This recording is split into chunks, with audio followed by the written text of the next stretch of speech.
Sir, அப்பா மூர்த்தி என்கிட்ட ஒரு 8 லட்ச ரூபாய் கடனா கொடுத்திருந்தாரு. அதை திருப்பி கொடுத்திருக்காரு. இத லாக்கர்ல வை, நான் இப்ப பேங்க்ல போட்டு வந்துடுறேன். ஏங்க, என் தம்பி பிசினஸ் பண்றதுக்கு 4 லட்சம் லோன் வாங்கி தர முடியுமான்னு கேட்டான். நான் வேணா இதுல இருந்து எடுத்து கொடுக்கட்டுமா? கொடுத்துருமா, நாளைக்கே நம்ம தம்பியை வாங்கிக்க சொல்லு. என் தங்கச்சி சரண்யா கால் பண்றா.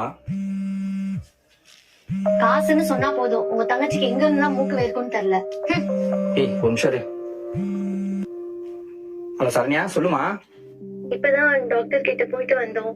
என் ஹஸ்பண்ட்க்கு லங்ஸ்ல ஏதோ பிரச்சனை இருக்குன்னு சொல்லிட்டாங்க. உடனே ஹாஸ்பிட்டல் அட்மிட் பண்ண சொல்றாங்க.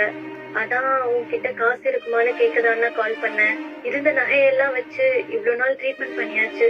இதுக்கப்புறம் வைக்க நகையும் இல்ல, கையில காசும் இல்லைனா. காசு தானம்மா, நான் தரமா. என்னன்னா சொல்றீங்க? சரண்யா ஒரே நிமிஷம்மா. என்ன இங்க பாருங்க.